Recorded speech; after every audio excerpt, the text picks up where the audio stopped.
Est-ce que vous êtes heureux d'être dans la maison du Seigneur? Gloire.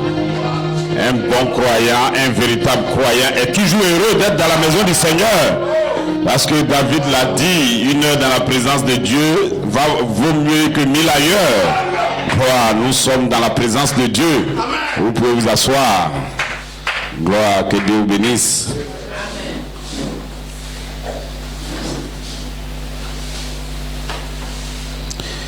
Est-ce que vous appréciez Révérend Romain? Quels sont ceux qui ont écouté son message le mercredi? Gloire. Nous avons envoyé le message de Révérend et nous l'avons écouté. Ça nous a vraiment bénis. Donc ceux qui ont écouté, que Dieu vous bénisse richement. Et est-ce que vous appréciez notre frère Djegero, l'ancien, mon compagnon depuis, des positions claires, pas des choses bizarres. Donc que Dieu vous bénisse richement.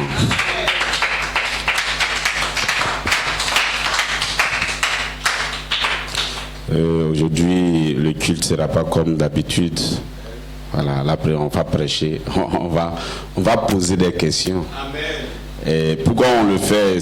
Nous sommes inspirés à chaque fois par rapport à l'évolution de l'Église. Et nous voyons certaines choses qui se déroulent, on a besoin qu'on soit positionné.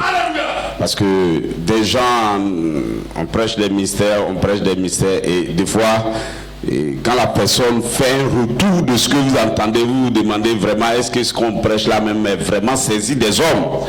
Est-ce que c'est saisi? Parce que, il y a des gens, on s'est dit qu'avec la prédication qu'on écoute des questions, il y a des types de questions même qu'on ne doit pas entendre. Amen. Mais ces choses-là sont encore au milieu de nous, donc nous disons, c'est qu'il va falloir qu'on aille pas à pas, pour que, en fait, les trucs que nous prêchons soient établis dans notre cœur. Donc, aujourd'hui, c'est pas une prédication comme ça, nous allons échanger, s'il y a des questions, des préoccupations, nous allons parler simplement. Est-ce que vous êtes avec moi? Donc que Dieu vous bénisse. Donc que le Seigneur nous accompagne dans cela. Et bientôt nous allons le 9, préparez-vous. À chaque convention, l'homme doit se préparer. Parce que quand vous ne vous préparez pas, vous partez à la convention, vous n'avez rien du tout. Pour ce petit réveil que nous allons avoir en Pâques, nous allons faire en sorte que dimanche prochain, vous vous reposez. Reposez-vous pour le 9. Là, vous partez, en tout cas votre esprit est tranquille. Nous allons faire cela à Abata, en prélude de la convention. Bon, comme on a pris une salle, nous voulons faire un réveil parce qu'on l'avait prévu. Heureusement, ou je ne sais pas si c'est malheureusement. Sinon, c'était prévu et on a voulu faire ça au jour de Pâques. Ce qu'on s'était dit, les anciens pasteurs Élie Amian, pasteur Enoch, pasteur Joseph, tout et tout, on avait voulu de temps en temps, chacun va chez l'autre, on prêche, et puis vers la fin, on allait faire une séance ensemble. Voilà, donc avant même la convention. Donc, par la grâce de Dieu, c'est le jour de Pâques. Donc, Pâques, on a l'habitude de prêcher, c'est la résurrection. N'allez pas au village danser. C'est pas Pâques. Ça, c'est un truc des Baoulés. Voilà. C'est une coïncidence. Quand les Baoulés viennent en Basse-Côte, généralement, c'est pendant la période de février, mars et avril qu'ils repartent au village. Bon, et ça coïncide avec la fête de Pâques des croyants, des chrétiens. Et finalement, le nom de Pâques est resté là-dessus. Mais nous sommes croyants, nous ne sommes pas des gars qui fêtent Pâques. Donc, le 9, nous serons à Bata. Quand vous prenez, vous arrivez dans la zone de... Comment je peux indiquer? En tout cas, on va vous envoyer la référence par WhatsApp, tout et tout. Et s'il y a quelqu'un qui a un besoin pour reconnaître le coin, qu'il nous avertisse. Tu ne connais pas, on n'a pas encore parlé du site. Hein. Tu maîtrises pas. Le site, c'est la même clôture que la clôture de la DGI. C'est la même clôture. C'est la même clôture. Notre clôture, on partage la même clôture en fait. Donc quand tu as à la DGI comme ça, tu descends, c'est la même clôture. Bon, c'est un lieu, en tout cas, il y a de l'espace vert, bien calme. Et puis on a une salle, elle n'est pas trop grande, mais on sait que la salle peut abriter peut-être 200 personnes comme ça. En tout cas, selon les chaises, on a essayé de placer, le pasteur et moi, et on était avec Elia Mian, frère Armand et sa femme, et puis c'est un frère, on a visité, on a essayé de placer les chaises, comment on pouvait disposer les choses. Bon, jusqu'à présent, ce qui nous manque pour la fête de Pâques, c'est la sono. Bon, on n'a rien donné là-bas. Hein. La dernière fois, la femme m'a appelé. Est-ce que c'est vraiment confirmé? Je lui ai dit c'est confirmé. Cette semaine, j'ai essayé de voir, causer avec elle. Elle dit si c'est vraiment confirmé, il faut qu'on lui donne des avances. Il dit d'accord, il n'y a pas de problème. Nous sommes disposés, nous allons le faire. Donc cette semaine, nous allons prendre cette salle et puis préparez-vous. Dimanche prochain, là, reposez-vous. Et puis, ce qui va venir, nous partons directement à la convention. À la fête de Pâques. Donc que Dieu vous bénisse. Donc comme je le disais, nous allons passer à des questions-réponses. Mais bien avant, fermez les yeux, je vais prier. Père Céleste, que ton Saint soit béni, que ton règne vienne toujours sur cette terre. Nous sommes dans la saison où tu répands ton esprit sur toutes choses, Père. Seigneur, nous voulons recevoir ta parole, Seigneur. Nous voulons la faire vivre, Seigneur Père. Nous voulons être les représentants du ciel, Père. Parce que nous savons qu'un ciel existe. Nous savons qu'un monde sera à venir. Et nous savons que le Seigneur, notre Seigneur Jésus-Christ, est notre roi et notre prince. Elle est tout pour nous, Seigneur Père. Nous ne pouvons pas nous reposer sur les choses du monde, Père. Nous-mêmes, nous voyons le chaos dans lequel le monde nous conduit, Seigneur Père.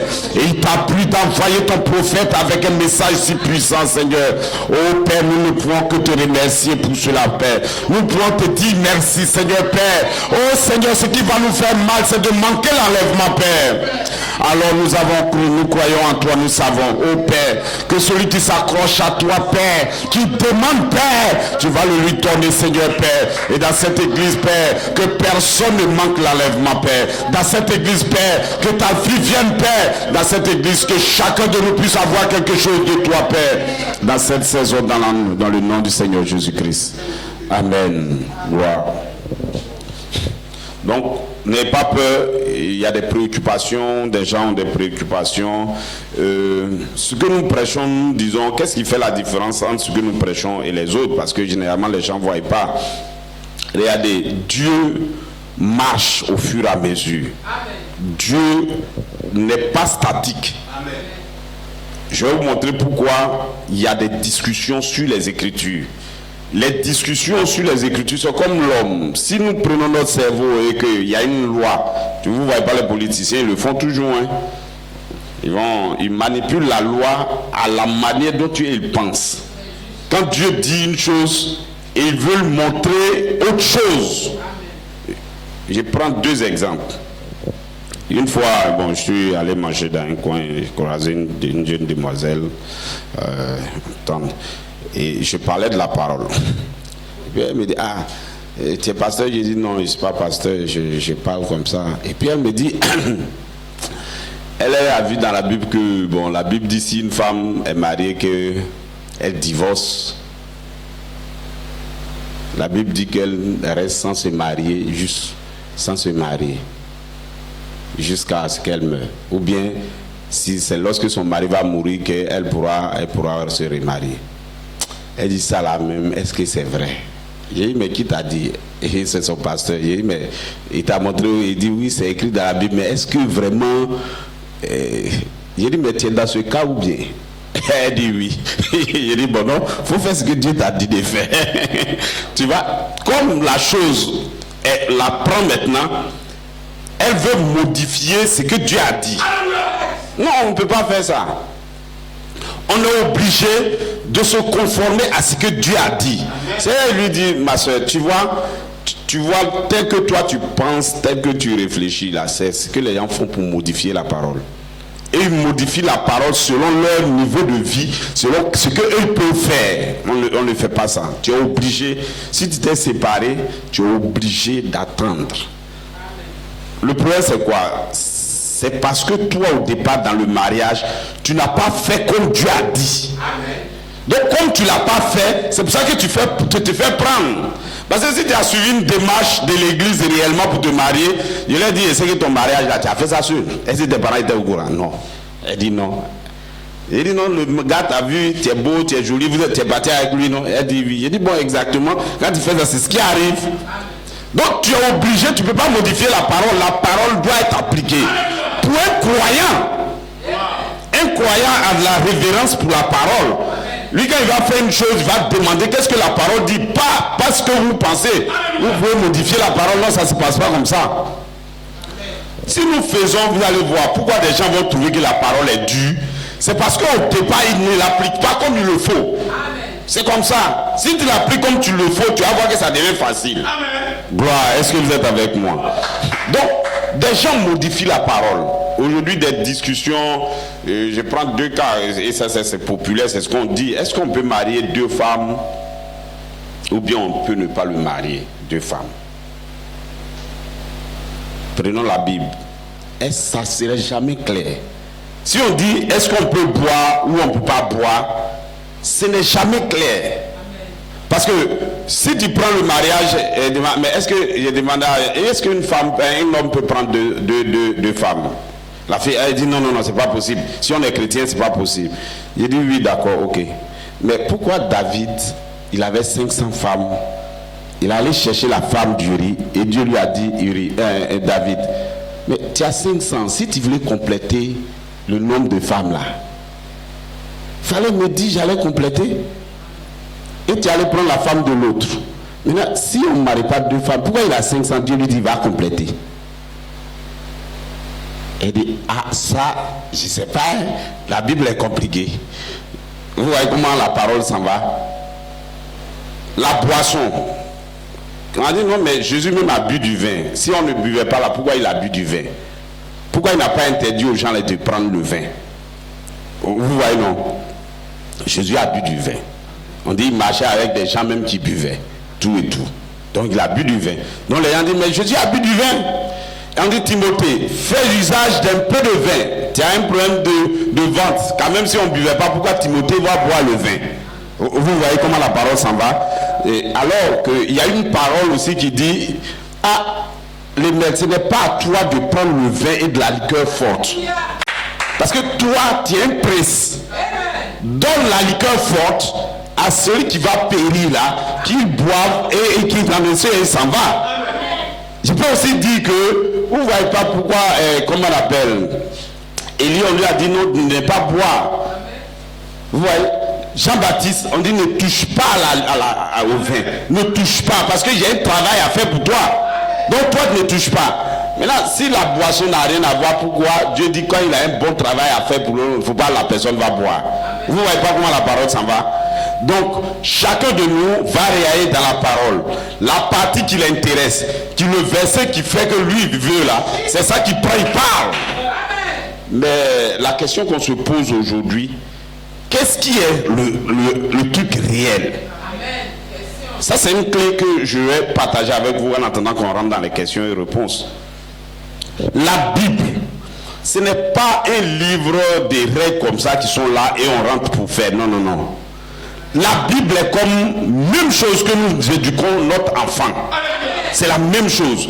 Dieu, depuis Adam, a commencé à nous éduquer, jusqu'à ce qu'on atteigne la fin. La fin, les hommes que Dieu va avoir la fin, c'est ce que lui voulait faire. Et ces hommes-là, ce sont des hommes parfaits. Donc, Dieu ne pouvait pas aller enseigner dans l'Ancien Testament des choses qui sont l'ombre de la réalité. Ils ne pourront pas comprendre. C'est pour ça que Dieu dit que Dieu a permis que vous répétiez votre femme, parce que c'est à cause de la dureté de votre cœur. Voilà. Parce qu'il était censé de mettre des règles, parce que ces hommes-là, ils ne pourront même pas respecter ce qu'il a fait. Donc, mettons des règles. Donc, Dieu nous éduque en année après année. Donc la Bible, c'est la sommation de tout ce que Dieu a dit. Amen. Maintenant, comment on peut savoir la vérité? Il faut que tu aies un esprit qui arrive à savoir, à positionner les Écritures là où elles doivent être positionnées. Sans le Saint-Esprit, vous ne pouvez même pas interpréter la Bible. Quand les gens pensent qu'ils ont la Bible chez eux comme ça, si je lis, moi-même je lis la Bible, je connais, tu comprends rien. Tu vas jamais comprendre. Ça fait 2000 ans, les gens lisent la Bible, mais il y a toujours confusion. Maintenant, comment nous, le véritable croyant, va avoir l'infaillibilité, ce qu'on doit suivre de façon infaillible. Là, comme ça, lui ne se trompe pas. Il n'est pas embrouillé. Donc, j'ai dit, on ne prêche pas, on parle. Ne vous fâchez pas. J'ai dit, on enseigne un peu. On ne parle pas de culture, sur le milieu, tout ça. On parle doucement. Donc, vous comprenez? Dieu. Prenons ensemble Zacharie. On fait quelques petites manœuvres.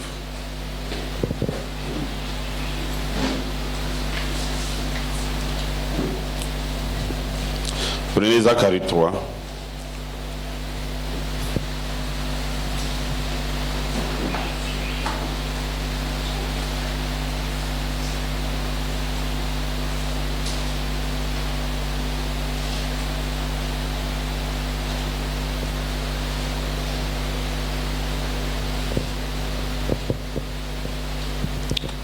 Au verset 8.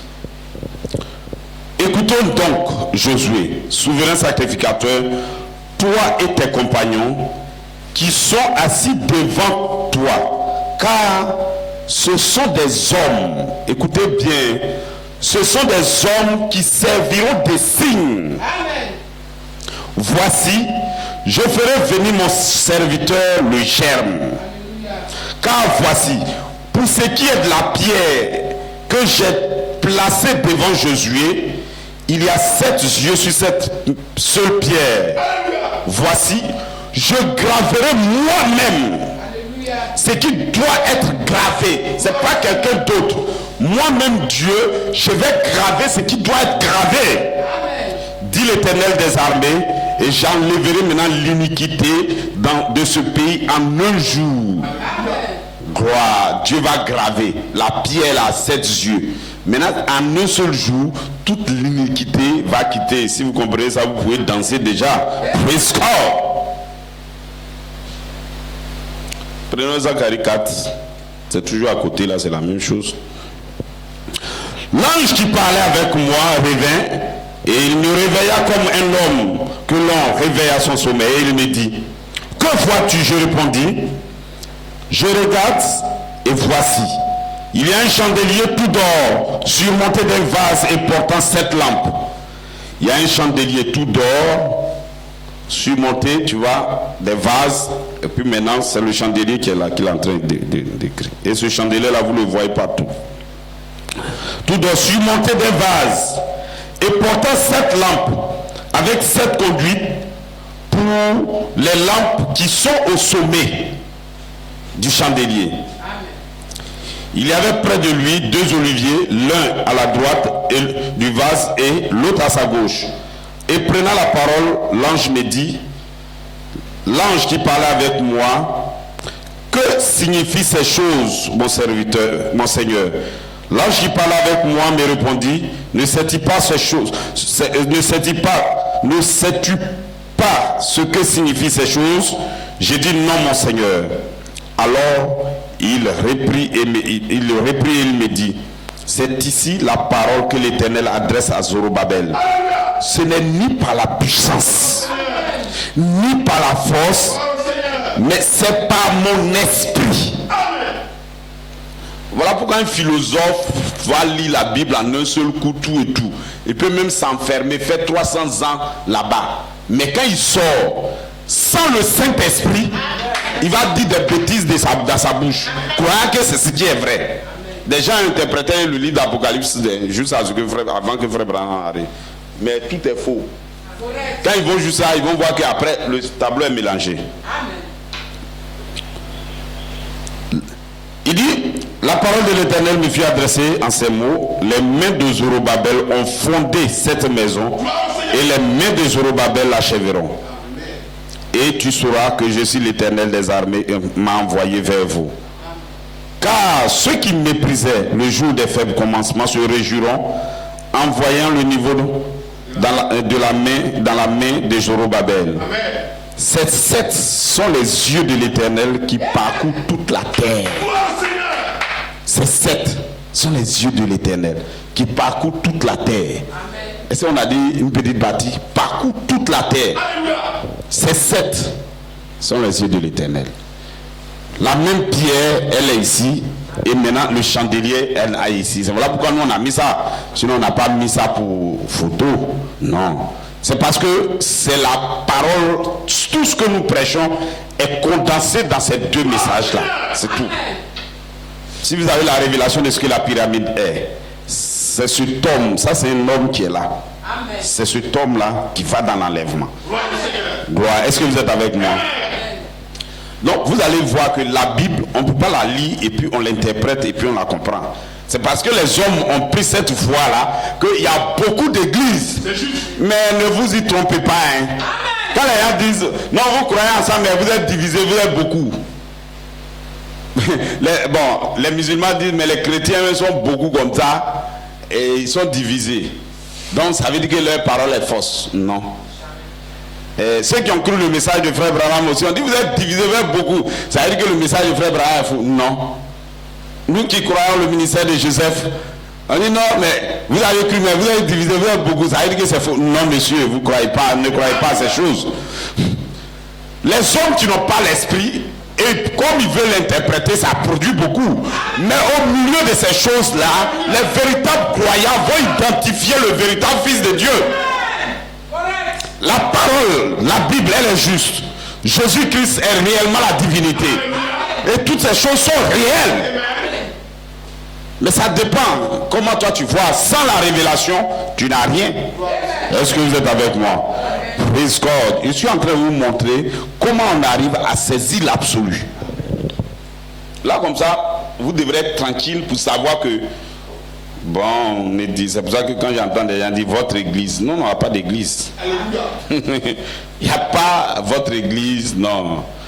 Nous sommes sous une parole que Dieu a prononcée dans notre saison-ci. Moi, j'ai pu avancer et puis un jour je suis fatigué. Dieu va susciter, Dieu va continuer. Sa parole va toujours atteindre le but. Il va avoir des gens dans le monde, eux ils ne mourront pas. Est-ce que vous me croyez? Révérend Romain a dit, nous sommes dans cette saison où il y aura des peuples qui ne mourront pas. Et cette saison, c'est aujourd'hui. Ils ne mourront pas. Ils seront là comme ça et une puissance va descendre sur eux. Parce qu'eux-mêmes sont préparés déjà à recevoir cette puissance. Et une transformation viendra. Nous ne sommes pas nés pour être des hommes mortels comme ça. Nous sommes nés pour être des hommes immortels. Gloire. Je pense que vous me comprenez. Allons-y doucement. Donc aujourd'hui nous enseignons un peu comme ça. Gloire. Praise God. On va écouter ici.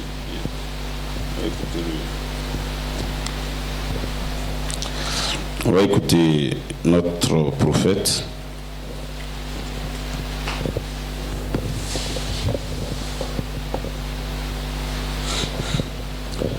Examinons maintenant ce lampadaire, donc le chandelier. Vous remarquerez qu'il y a un grand vase, c'est-à-dire un réservoir central dont sortent les 7 branches. Voilà celui-là, un réservoir central d'où sortent les 7 branches. Gloire. La vase est remplie d'huile d'olive qui alimente maintenant les lampes au moyen des 7 mèches qui passent dans les 7 branches. C'est la même huile qui brûle et qui éclaire à l'extrémité de chacun de ces 7 conduits. Cette lumière ne s'éteignait jamais. Constamment, les sacrificateurs alimentaient le vase en huile. C'est d'une façon particulière qu'on allumait la lampe. D'abord, le sacrificateur prenait du feu de l'autel sacrifié qui avait reçu sa flamme du feu de Dieu. Amen. En premier, il allumait la lampe qui se trouvait au-dessus de la vase. Ensuite, il allumait la seconde lampe à l'aide de la flamme de la première. La troisième lampe recevait la lampe de la deuxième. La quatrième lampe recevait le feu de la troisième. Et ensuite, jusqu'à ce qu'on brûle toutes les 7 lampes. Le feu saint de l'autel transmis d'une lampe à l'autre est un type merveilleux du Saint-Esprit dans les 7 âges de l'Église. Donc ce chandelier-là, en réalité, ça typifie les 7 âges de l'Église. Donc les 7 âges. Et la Bible dit que écrit à l'ange, on n'a pas dit écrit à quelqu'un d'autre. Prenez Apocalypse 2, vous allez lire. Écrit à l'ange de Laodicée, écrit à l'ange d'Éphèse, écrit à l'ange. On vous a pas écrit. Amen. Gloire. Et si vous comprenez comme ça, si vous savez qu'il y a des anges à qui Dieu parle, mais ce n'est pas vous, amen, alors vous allez respecter ce que Dieu dit.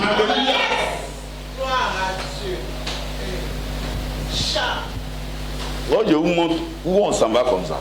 Pour vous dire, vous n'êtes pas dans la main d'un pasteur comme ça. Vous êtes dans la main du Dieu Tout-Puissant lui-même.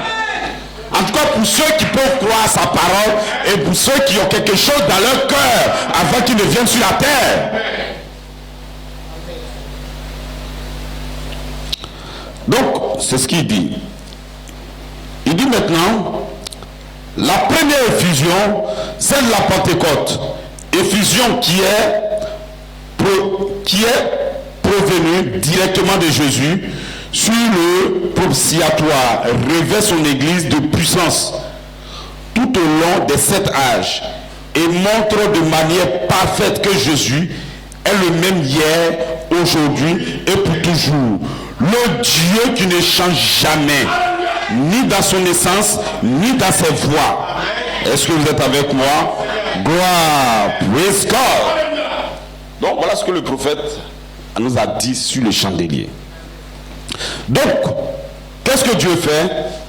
Le Seigneur Jésus, qui est mort et qui est reparti, a répandu son esprit. Et c'est lui-même qui dit, ainsi sera ma venue. Ma venue, c'est comme l'éclair qui va quitter de l'Orient et va se montrer en Occident. Donc il va quitter de l'Orient et se montrer en Occident. Et effectivement, ces messagers que vous voyez, ce sont des hommes qui serviront de signes. Donc, si je suis sur la terre, si je dois interpréter la parole, c'est d'abord identifier dans quel âge je suis. Parce que si je suis dans le premier âge, c'est qu'il y a un messager du premier âge. Ce que le messager du premier âge fait, c'est ce que tu fais. Terminé, tu as l'interprétation parfaite de la parole. Gloire. Au temps de Paul, ce que Paul a dit, tu comprends ce que Paul a dit. Dieu t'a pas parlé, Dieu a parlé à Paul. Et maintenant c'est parce que Dieu a parlé à Paul.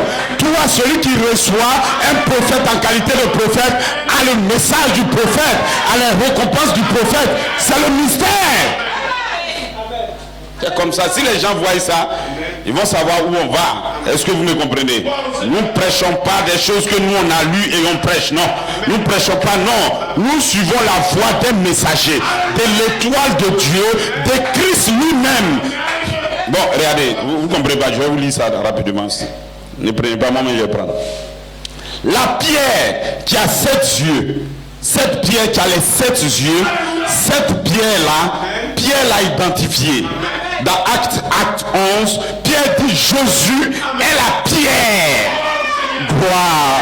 C'est pourquoi Jésus déclare que je m'en vais. Dans peu de temps, le monde lui ne me verra plus, mais vous les croyants, vous allez me voir. Parce que je serai avec vous, je suis avec vous dans le premier âge, dans le deuxième âge, dans le troisième âge. C'est moi qui parle. Je parle à travers des hommes. Je parle à travers des dons que j'envoie sur la terre. Est-ce que vous me comprenez? Est-ce que ça va? Praise God. Donc je vais parler à travers ces âges. Ces hommes, quand ils viennent, ils me représentent moi Jésus, mon corps physique ne suis pas sur la terre, mon esprit est au ciel, mais je me reflète dans un messager sur la terre et il dévoile le temps. Voilà pourquoi la dernière fois chez Pasteur Elie Amian, j'ai dit, lorsque vous voyez un don qui a exprimé la parole, c'est lui qui détermine le temps. Wow. C'est lui qui va vous montrer dans quelle saison vous êtes, c'est quel temps vous êtes, qu'est-ce que vous devez faire. Est-ce que vous pouvez boire, est-ce que vous pouvez marier 20 femmes, vous pouvez marier 50 femmes. C'est le messager de l'âge qui vous déclare qu'est-ce que tu dois faire.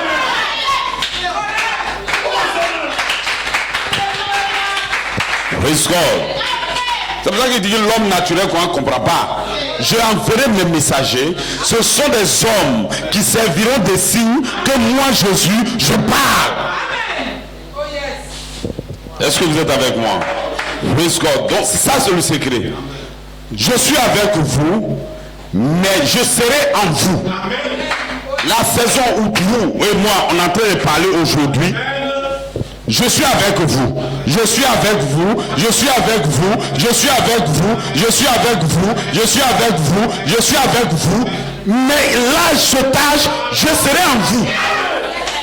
Nous sommes dans l'âge de l'épouse, l'âge du Saint-Esprit, la plénitude de l'Esprit de Christ. Lorsqu'il finit les âges, dans cet espace, il sera en nous. Il va venir et il entrera en nous. Le monde cherchera Christ, ils ne le verront pas. Parce que des fils de Dieu vont voiler l'Esprit de Jésus en eux. Est-ce que vous me saisissez? Praise God. Gloire. Est-ce que vous êtes avec moi? Donc, je suis avec vous. Je serai en vous. Et maintenant je vais refléter la plénitude de mon esprit.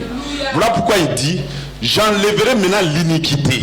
Les hommes là serviront de signes. Lorsque les 7 hommes terminent, maintenant en un seul jour, on a eu 7 âges de l'église, mais le 8e âge, cet âge-ci, c'est un seul jour.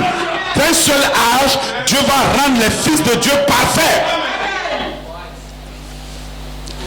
Donc ce que nous prêchons ici, ce n'est pas des croyants comme ça. C'est des croyants qui veulent la parole, qui veulent devenir comme Christ. Autant des 3 âges. Ça c'était l'âge des ténèbres. Parce que lorsque Paul a fini de dévoiler la parole au temps d'Éphèse, c'était le premier âge. Mais cet âge-ci, il dit lui-même, il dit, l'iniquité là agit déjà. Le faux esprit est déjà rentré dans l'église. Donc on doit combattre jusqu'au temps de la fin. Ils ont commencé à combattre. Praise God. Dieu a restauré, il a envoyé cette onction. L'onction de la justification. Il a envoyé l'onction de l'aigle. Il a envoyé l'onction du lion au départ. Est-ce que vous êtes avec moi? Donc on dit 4 onctions gardent le trône. C'est 4 onctions. La justification, la sanctification, le baptême du Saint-Esprit et la personne du Saint-Esprit même vous libère maintenant le trône. Lorsque nous arrivons sur la 4e marche, alors maintenant nous pouvons recevoir Jésus, l'Esprit de Christ. Si l'Esprit de Christ qui a ressuscité Christ habite en vous, c'est lui qui va vivifier votre corps. Voilà pourquoi nous disons, nous sommes dans la saison de la résurrection. L'Esprit qui est parti doit ressusciter dans l'homme à nouveau. Christ peut habiter dans notre cœur. Il ne pouvait pas habiter dans le cœur ici. Il ne pouvait pas habiter parce que c'est partiel. Son esprit ne peut pas. C'est comme, bon, tu es gros et puis tu es rentré dans une petite porte, ça ne marche pas. On va pousser jusqu'à ce que la porte soit à ta dimension. Christ, c'est cet esprit. Donc, c'est cet là ne peut pas rentrer dans cet âge de la foi. Ne peut pas rentrer dans l'âge de la vertu. On va attendre jusqu'à l'affection fraternelle. Alors maintenant, c'est en ce moment-là maintenant que l'esprit peut venir. Gloire. Vous êtes avec moi, vous connaissez l'âge dans lequel nous vivons.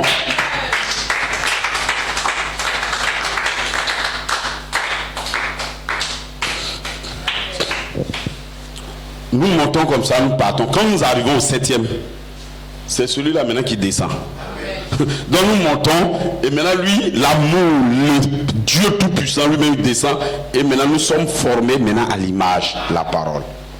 Il dit les fils de Dieu. C'est la nature soupire, attend après la manifestation des fils de Dieu. Et le secret maintenant est descendu. Et il a dit c'est le looping qui est le plan de votre transformation. Nous sommes dans la saison de notre transformation et c'est dans le peu. Des problèmes vont vous toucher, des choses sérieuses vont vous toucher, mais vous devez regarder la parole. Un croyant ne va jamais dire non, regarde ce qu'il m'a fait, regarde ce qu'il m'a fait, regarde ce qu'il m'a fait, ça non, il ne peut pas pardonner. C'est que tu n'es pas encore un croyant. Parce que les véritables croyants, arrivés à une certaine marche, lorsqu'ils sont matures, l'affection fraternelle, ils vont donner leur propre corps à quelque chose. Regardez, Jésus, c'est pas une affaire lui. C'est-à-dire, tu viens, quelqu'un que tu viens aider. C'est pas parce que tu passais et puis on lui a fait du mal. C'est-à-dire que toi-même tu veux le sauver. Celui que tu veux sauver là, c'est lui qui te gifle. Si toi tu allais dire bon d'accord reste, je m'en vais. Tu voulais te sauver, tu veux me frapper. Mais lui-même, parce que les gars ne comprennent pas la mort de Jésus, ils se disent mais même si on l'a crucifié, il y a des gens qu'on a décapités ici. Il y a des gens qu'on a tués atrocement, des gens qu'on a brûlés. Mais ils se disent que pourquoi le sacrifice de Jésus est trop important. Mais imaginez-vous que Alassane vienne chez vous, le président de la République de Côte d'Ivoire. Il vienne chez toi de façon simple et puis il dort au salon chez toi. Vous voyez pas que ça fait quelque chose un peu. Gloire. Le Dieu de l'humanité a quitté le ciel et il est venu et on l'a giflé. On l'a frappé. Ce n'est pas la même chose. La Bible dit qu'il n'a pas de contrainte. C'est ce que le prophète a dit. Il dit Jésus pourrait refuser de mourir et rien ne va se passer. Sa position allait rester telle qu'il était. Il est l'empreinte du Dieu vivant. Il est l'image du Dieu vivant. Il est l'homme. Et c'est ce qu'il est. Voilà un croyant commence à marcher. Et donc regardez. Les âges, les hommes qui serviront des signes sont des anges. C'est pour ça qu'il a dans l'Apocalypse là-bas, il dit ce sont des anges. Les anges viennent.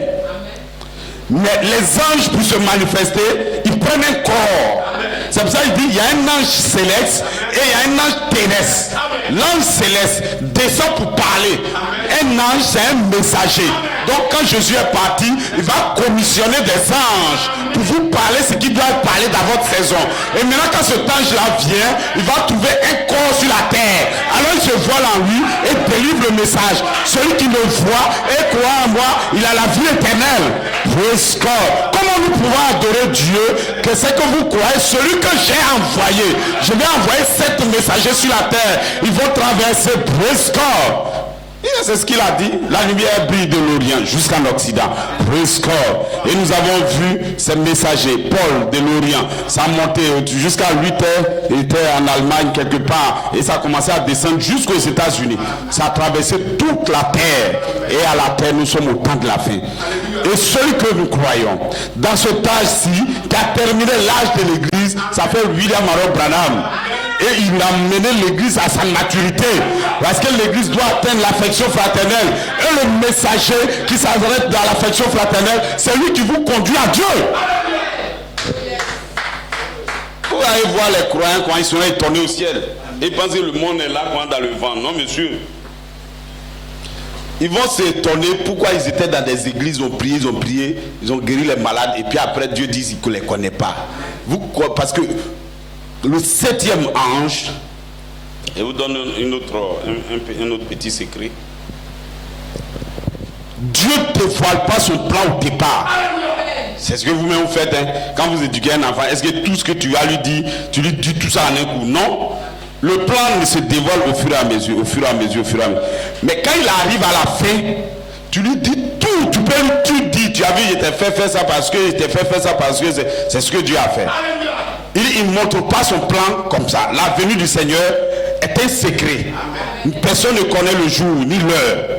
Mais lorsqu'il a finalisé, c'est alors qu'il vous le fait connaître.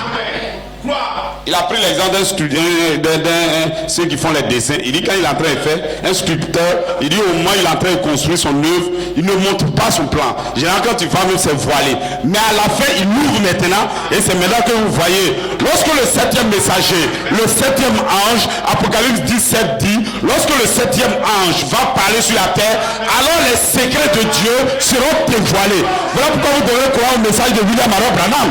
Praise God. Le monde se dit, mais pourquoi vous êtes derrière quelqu'un? Non, nous ne sommes pas derrière quelqu'un. C'est Jésus-Christ. Gloire au Seigneur. Il n'a pas dit que William Aaron Branham est Jésus-Christ. C'est pas ce qu'il dit. Si le président de la République a envoyé Guéguiro vers moi, c'est le président de la République. Gloire. Est-ce que vous êtes avec moi? Gloire. Le septième ange, c'est un ange sur la terre, mais il doit vous faire pénétrer dans la venue du Seigneur. C'est lui qui vous conduit dans la venue du Seigneur, parce qu'il est là pour dévoiler tous les secrets de Dieu. Lorsque tous les secrets de Dieu sont dévoilés, ça fait une semence pour planter dans l'homme. Les gens pensent qu'ils vont aller au ciel, quoi. Il ne cherche pas femme, il ne boit pas, il est sérieux, il porte... Non monsieur, c'est pas comme ça que vous allez partir au ciel. Praise God. Celui qui fait ça de lui-même, c'est un menteur. Il fait ça de lui-même, mais dans son cœur, il se cache pour faire. C'est juste. On n'a rien planté dans ton cœur. C'est un hypocrite. Voilà comment l'homme vit la vie de Dieu. Amen. Si vous fuyez la parole, amen, votre vie elle est forcément mauvaise. C'est pas la peine de montrer aux gens que tu es bon, non. Ça, on a, ces choses-là, en tout cas, un homme, un vrai serviteur de Dieu connaît toutes ces choses. Est-ce que vous êtes avec moi? Jésus dit, le Fils de l'homme, la sémence. La bonne sémence, ce sont les fils du royaume. Et c'est le Fils de Dieu lui-même qui sème. Au moment où il est en train de s'aimer, c'est le produit de ça que lui il recherche. C'est pas pour toi là qu'il veut. Donc nous devons être derrière ces messagers et ils vont s'aimer. Lorsqu'ils s'aiment sur la terre, que tu reçois. Voilà pourquoi il a dit à quelqu'un, mais bon, on dit Jésus est parti. Jésus même lui dit dans sa parole, si tu me vois et que tu crois en moi, alors que lui sait très bien qui c'est la son corps physique n'est pas là. Si tu me vois et tu crois en moi, tu as la vie éternelle.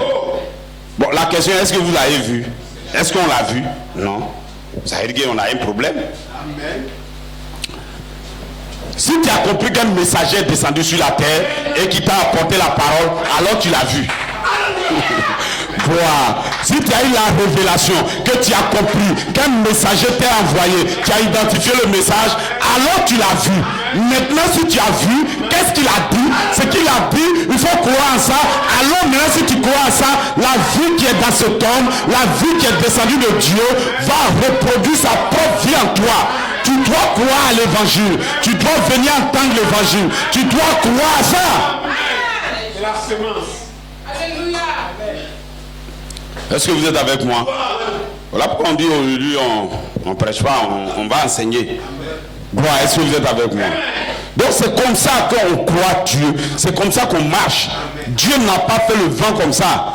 Dieu n'est pas parti. Jésus, on dit, il marchait au milieu des 7 chandeliers d'or. C'est lui-même qui marchait au milieu d'eux. Son être physique, homme comme ça, est dans le ciel. Le Fils de l'homme est dans le ciel. Et personne ne connaît Dieu si ce n'est le Fils de l'homme qui descend pour le faire connaître.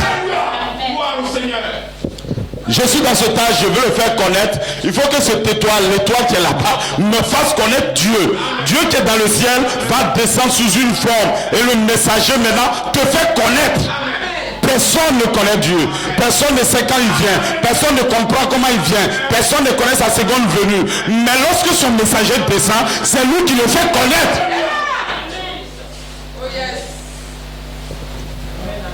Est-ce que vous êtes avec moi? Praise God. Et donc c'est comme ça que nous marchons. Donc un être humain comme ça ne peut pas vivre correctement. Amen. Il ment. Jamais. Il ne peut pas. Amen. Le problème c'est que dans notre nature naturelle, il y a les gens, certaines choses sont activées, sont plus grandes en eux. Amen. Donc il peut se... C'est vrai qu'il y a des gens, bon, naturellement, ils n'aiment pas femme. Bon, ça, c'est une vie naturelle. Amen. Ou bien, bon, il n'est pas trop porté sur l'argent. Effectivement, ça, c'est une vie naturelle. Ça, ce n'est rien. Amen. Ça ne veut pas dire que tu es pur, ça ne veut rien dire. Le Fils de l'homme va s'aimer la parole. Tu dois t'asseoir pour l'entendre. Tu dois l'écouter. Tu dois chérir. Tu dois travailler. Et un jour, la vie qui est dans cette parole vient en toi. Il dit la parole de Dieu ne consiste pas en parole seulement, mais ça va se transformer en puissance, en esprit. Alors tu peux tenir. Il faudrait qu'il écoute ma parole. Il ne mourra pas. Il faut écouter. Il faut entendre. C'est comme ça. On ne fuit pas. Donc, je place ces petits fondements pour que vous sachiez ce que nous sommes en train de faire. Ces messagers ont fini de parler jusqu'à William Marion Branham. Quand il lui termine le message, alors ça ramène la vie de Christ sur la terre. La vie de Christ, comment elle descend? Elle descend sous forme de sémence. Parole. Pour être ensemencé. Gloire. Est-ce que vous êtes avec moi? Donc, lorsque ces messagers, ils étaient terrestres, ont parlé, les anges qui ont influencé ces messagers, parce qu'il dit devant le trône, il y a 7 lampes. Amen. Ne dormez pas, hein. Réveille-toi, toi qui dors dans les morts. Praise God. Soyez vivant. 7, mais ils sont devant le trône. Donc tu ne peux même pas atteindre là-bas, il faut les traverser pour arriver au trône. Est-ce que vous êtes avec moi? Ces 7 messagers, ils représentent les 4 onctions aussi. Est-ce que vous êtes avec moi? Et depuis que William Marion Branham est descendu, nous sommes rentrés dans l'onction de l'aigle. Voilà pourquoi on vous dit, vous êtes des aigles. Donc les aigles, est-ce que c'est les trucs des poulets, on les donne? Gloire. Vous voulez mailler les petites choses? Non, messieurs. Donc nous, quand on parle de l'écriture sur le mur, à revenir. Lorsqu'on parle de ces grands mystères, on parle de l'adoption, on parle de la transformation, on parle de la théophanie. Ça, c'est de la nourriture secrète. Parce que la nourriture secrète, je l'ai parlé une fois là-bas. Je dis quelle est la nourriture secrète? C'est lorsque Dieu vient dans un homme, qu'il se manifeste. Sa manifestation devient un message. Et cette manifestation dévoile des promesses. Et ces promesses qui sont dévoilées, c'est ça la nourriture secrète. Et c'est ça qu'un aigle peut manger. Lui veut manger quelque chose qui est vivant. Lui-même il attrape. La chose est vivante et puis il le mange. Ne mangez pas les trucs qui ont dormi. Bon, un gars qui fait ça, il sera constipé ou bien il va avoir mal au ventre. Est-ce que vous êtes avec moi? Ne mangez plus les choses des luthériens, c'est terminé. Ne mangez plus les choses des Wesleyens. Non, monsieur, ne mangez plus ça. Vous êtes fait pour la personne de Christ. Vous êtes fait pour l'âge qu'elle a. Non, vous dites des choses compliquées. On ne sait pas, les sous, les tonnerres, tout ça. Mon monsieur, c'est la nourriture des aigles. Gloire au Seigneur. Et moi, monsieur, je vois que Dieu a tellement raison. Si ces choses cachées, il les avait dévoilées et que c'était si simple, tous les faux, vous voyez pas qu'il y a beaucoup de pasteurs maintenant. Ils ont vu que le monde, on dirait que quand les gars est passé, après un peu de temps, il paye les 4x4, tout ça. Donc lui, il fait pour lui. Il n'est même pas envoyé de Dieu. Il cherche l'argent. Gloire. Praise God. Donc, un gars comme ça, c'est ce qu'il va faire. Donc, la vraie parole qui va faire enlever les gens, Dieu le cache au point où le faux ne peut pas accéder. Parce que pour accéder au mystère caché, c'est un travail que tu fais. Et Satan ne peut pas faire ça. Satan lui veut reculer toujours. Donc Satan a du mal à rentrer dans ces choses. Il ne comprend pas. Il ne sait rien. C'est lui n'est pas dévoilé. Il ne peut pas. Il rentre dedans, il est fatigué. Quand il fait 2 ou 3 fois, il est fatigué. Il ne peut pas. Et il est perdu dans les mystères. Gloire. Et nous, les fils de Dieu, nous prêchons les mystères cachés. Les mystères cachés que le prophète, le dernier prophète, a fait descendre sur la terre. Comme ça, frère Abraham dit, mais qui aura le ministère d'infaillibilité dans cette saison où nous sommes? Amen. Il dit c'est le prophète, le dernier prophète. Il a le pouvoir de l'infaillibilité. Donc notre prophète a dit laissez la boisson parce que lui-même il n'a pas bu. Donc vous laissez. Il dit pas 2 femmes, on ne prend pas 2 femmes. C'est déjà l'interprétation. C'est fini. Alors que quand on était parti là, vous voyez pas que quand il a pris les versets, on a commencé à se mélanger en bas là-bas. Mais Si nous suivons le prophète, c'est fini. Il n'y a plus bataille de on prend ou bien on ne prend pas. Celui qui interprète la parole, c'est les messagers. Vous ne pouvez pas interpréter la parole. C'est celui que Dieu envoie qui interprète la parole. Dieu n'a pas laissé les fils de Dieu comme ça. Il a fait en sorte que, au milieu de toutes les voix, nous reconnaissons sa voix. Il a une méthode de travail. Il prend cette méthode de travail, le programme de Dieu, il le démontre, il le montre à ses fils. Ceux qui ne sont pas fils ne peuvent pas. Donc ils vont prendre les versets, ils vont se battre sur les versets. Paul a dit, tête a dit, tête a dit, et sinon fatigués. Amen.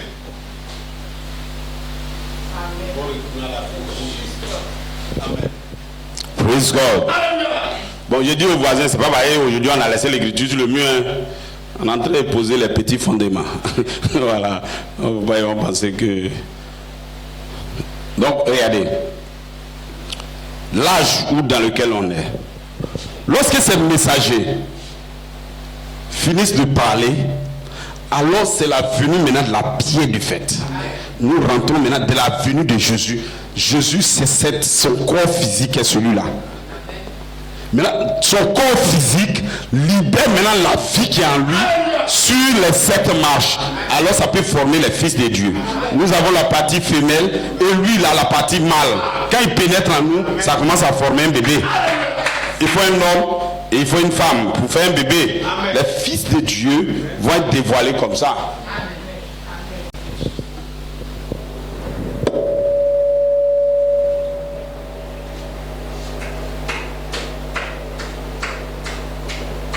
Est-ce que vous êtes avec moi?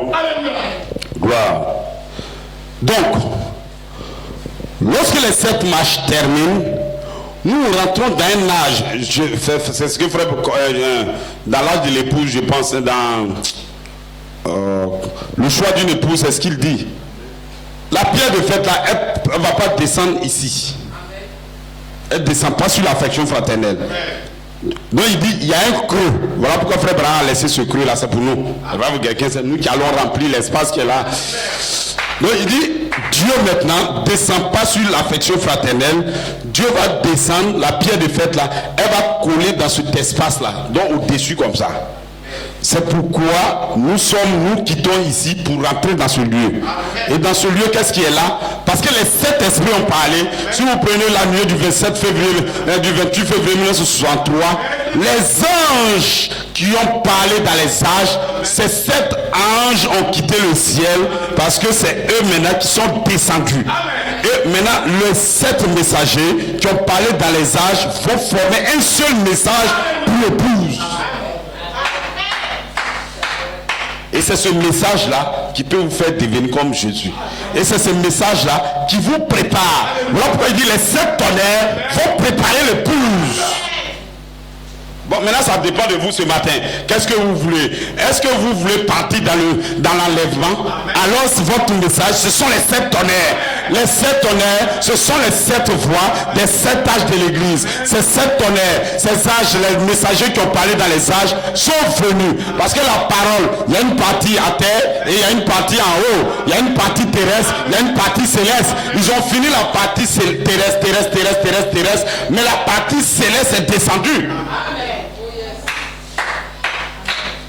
Là où nous sommes, nous avons nos anges qui sont au ciel. C'est tout. Chacun a un ange. Gloire, il parle des fils de Dieu. Vous avez un ange. À la résurrection, votre ange va vous croiser. Alors vous serez transformé à son image. Vous serez comme lui. Praise God. Est-ce que vous êtes avec moi? Donc c'est ce que nous prêchons. Nous ne prêchons pas n'importe quoi. Bon. Ça c'est un premier secret. Est-ce que vous avez compris? Donc nous ne sommes plus dans ces âges, nous sommes dans l'âge du Saint-Esprit. Et donc voilà comment Jésus fait. Jésus a marché pour ne pas que nous manquons, nous les interprétons les choses n'importe comment en prenant la tête, le cerveau. Nous on a fait ça aussi, hein. On a interprété beaucoup de choses. C'est après on a su qu'il fallait sortir de là-bas. C'est par la grâce de Dieu. Sinon nous tous on prenait la Bible. Lis ici. On a fait ça, après on a su que c'était pas comme ça. Bon, d'autres sont restés là-bas, il n'a pas eu cette même grâce, mais on ne va pas les faire palabres. Praise God. Est-ce que vous êtes avec moi? Donc que Dieu vous bénisse richement.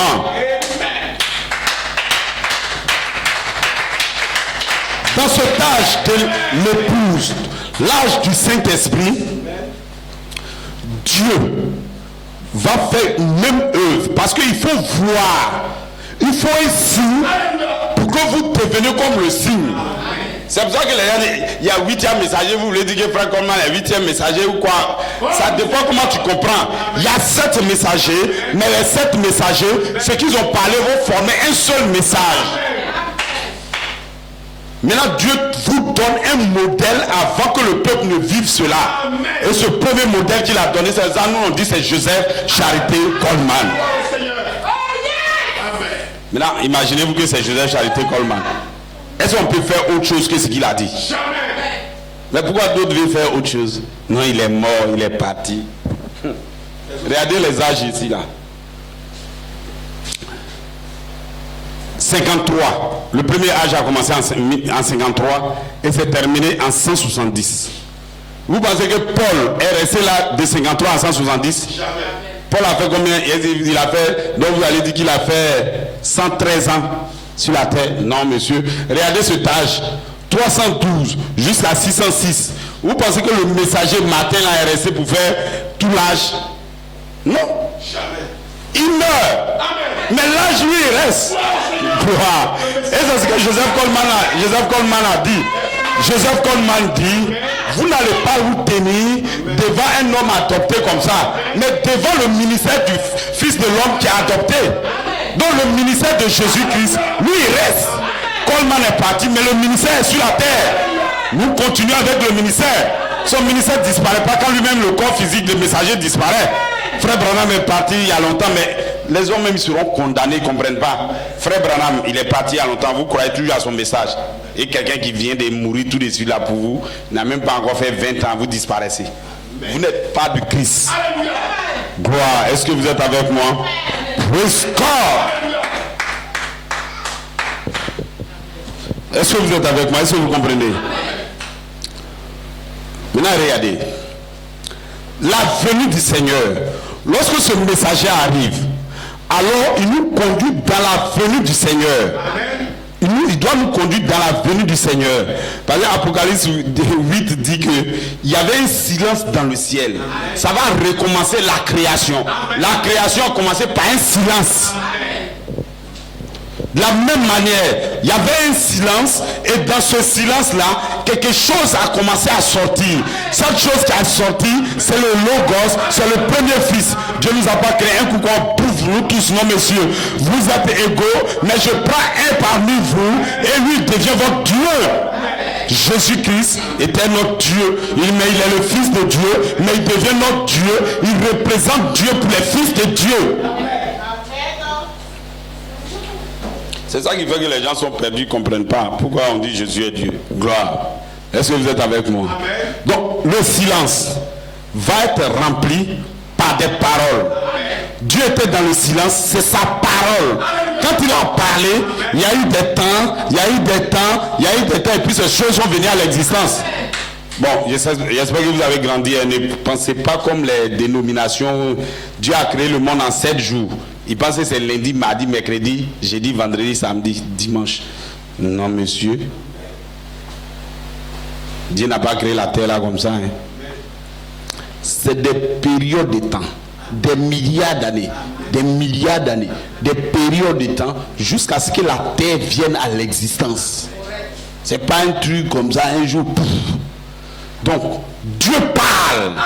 Et puis maintenant, cette chose roule pour produire les fils. Donc, ce qu'il a été dans le silence, l'ouvrir le 7e jour par le silence, va être rempli par les pensées de Dieu du prophète. Et ces pensées, une fois elles vont être exprimées, elles vont reproduire ce que Dieu avait en pensée. Voilà pourquoi frère Joseph Coleman dit, nous sommes la continuation de la création. Dieu veut créer des hommes parfaits. Lorsque le 7e ange descend, alors il envoie les semences réelles pour votre création. Bon, j'espère que vous n'êtes pas perdus. On va un peu. Gloire. Donc, la venue du Seigneur, je vois, il fait ça et puis je vous laisse la parole maintenant. La Bible dit, Christ a un signe, dit, a un signal donné. Si tu es dans Louis II, c'est ce qu'il dit. Mais la pensée vraiment exprimée, ça est dans Darby. Il dit, à un cri de commandement, à la voix de l'archange, et au son de la trompette, Christ descendra du ciel. Et les morts en Christ ressusciteront premièrement. Imaginez des chrétiens qui disent non, les morts ne vont pas ressusciter. Il y a une dame, non, les morts vont ressusciter. Non, quand tu es mort, ton âme est partie au ciel, tu es au paradis. Et il dit, mais après on fait quoi? Il dit, non, mais tu es au paradis. Il dit, non, mais madame, c'est pas ce que la Bible dit. La Bible dit, les morts en Christ ressusciteront. Ils vont ressusciter, donc ils vont venir sur la terre.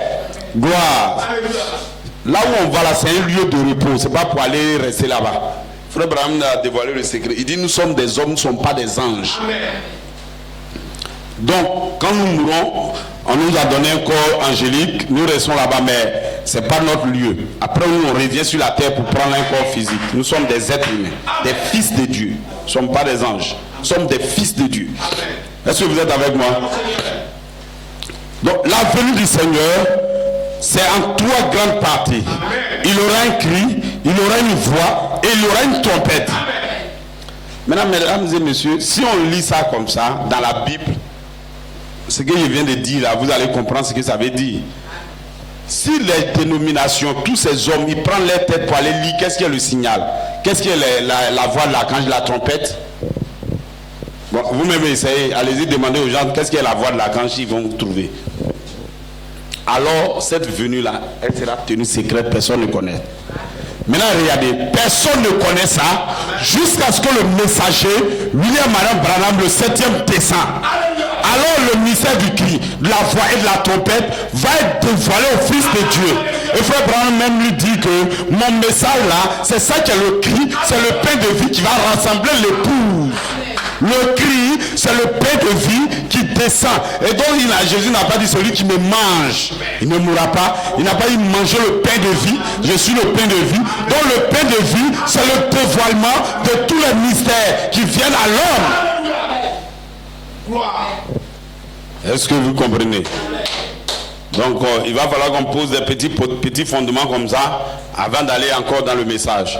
Donc aujourd'hui nous discutons. Donc regardez, la venue du Seigneur, Dieu même dévoile même pas tout le peuple pouf comme ça. Non monsieur, c'est ce qui fait qu'aujourd'hui d'autres sont perdus. Lorsque le messager a dévoilé la première partie, le cri, la voix de l'archange doit être dévoilée. Parce que la seule chose que le prophète a dit sur la voix de l'archange, lui dit la voix de l'archange est une voix de résurrection. Donc, et la voix de l'archange va ressusciter les morts. Maintenant, qu'est-ce que la voix de l'archange va faire? Qu'est-ce qu'elle est réellement? Il faut qu'un fils de Dieu, un don de Dieu, descende du ciel et il vous l'interprète. Gloire. Et voilà pourquoi nous parlons. On l'a dit, pourquoi vous prenez à Joseph Charité Coleman? Nous on croit à Joseph Coleman parce qu'on se dit que la voix de l'archange, nous ne le connaissons pas. Il faut un don. Il avait un don et ce don-là nous a révélé qu'est-ce qu'est l'affection fraternelle. Ce don-là nous a révélé qu'est-ce qu'est la nouvelle naissance. Ce même don nous a révélé qu'est-ce que le Saint-Esprit, qu'est-ce que la charité. Il a révélé l'adoption, il a révélé la perfection. C'est un don qui descend du ciel une seconde fois après le prophète pour vous dévoiler. Gloire. Maintenant, c'est les choses que le prophète ou bien l'homme de Dieu, le don de Dieu qui vous a envoyé dévoile, c'est ce qui devient votre parole. Donc nous quittons l'affection fraternelle pour rentrer dans cet espace. Les gens ils ne comprennent pas. Tu restes chez le prophète là, tu vas mourir là-bas. Parce que la parole, les trois parties s'interprètent au fur et à mesure. Et de la même manière, on vous a montré qu'il faut les anges qui viennent du ciel pour le dévoiler. De la même manière, cet espace-là, il y a trois choses qui se déroulent dedans. Et donc, les gens, le prophète a fait une partie, l'apôtre fait une partie, maintenant nous on a fait aussi. Et puis maintenant, le reste, c'est les morts qui vont le faire. C'est point ici. Il dit la même parole qui est venue au prophète va venir à vous. La même chose vous êtes en train de recevoir. Le prophète là, il est là pour tout. Le prophète a lu la Bible. il a lu les anciens livres, il a lu. Et avec l'Esprit de Dieu sur ces choses-là, c'est là qu'il a ouvert la parole pour nous. Et vous allez vous asseoir, ne fuyez pas, asseyez-vous et vous allez avoir le royaume. Donc, que Dieu vous bénisse. Donc, la voix de l'archange. Il n'y a pas de ça à la maison. La voix de l'archange, c'est le ministère de Joseph Charité Coleman. C'est le ministère de Jésus-Christ qui nous révèle. C'est le ministère de l'Esprit. Après, le ministère de l'Esprit se dévoile qu'est-ce qu'il fait. Donc le ministère de l'Esprit va nous dévoiler qu'est-ce qui est la résurrection elle-même. Et donc c'est ce qui a été fait. Et voilà pourquoi nous ne sortons pas là. Il dit vous serez les messagers de la résurrection. Parce que le message de la résurrection elle-même est descendu. Je vais vous créer en un seul jour. L'iniquité va sortir. La résurrection viendra. Ici. C'est bon? Vous n'êtes pas énervé? Donc, c'est dans ça que des promesses sortent. Quand un don arrive, c'est des promesses qu'on nous donne. L'une des promesses, c'est que pour aller à la résurrection, il va falloir que quelqu'un sorte de la résurrection. Vous voyez, les pasteurs reculent. Vous reculez pour aller où? Tu as prêché les corps, tout ça, mais vous reculez face à une œuvre que Dieu a faite. Et vous dites que c'est faux. Bon, si c'est faux, la voix de l'archange là, vous allez la voir où? Le message du prophète vient à la fin de son message. Un don, son véritable message vient à la fin. Donc en 2011, c'est là que Dieu va dévoiler réellement comment la voix de l'archange va agir. Et à la fin, il vous dit c'est le looping. Donc l'espace du Saint-Esprit, il dit c'est le looping qui va descendre sur l'affection fraternelle. Il va vous montrer. Qu'est-ce que le looping? C'est le plan maintenant de votre transformation. Et l'écriture sur le mur maintenant, c'est lui qui va vous donner la foi pour saisir le pan même de son vêtement. Donc nous croyons que Dieu a dévoilé une seconde fois la voix de l'archange pour nous conduire dans la résurrection. Et c'est ce que nous prêchons. Gloire au Seigneur. Maintenant, il y a des frères que je commence par cette première question. Des frères ont posé des questions sur les corps, tout et tout. Les corps, regardez. Bon, pour nous, quand tu comprends, pour nous, c'est pas un truc compliqué, mais généralement, je vois que beaucoup de personnes posent des questions. C'est aussi simple.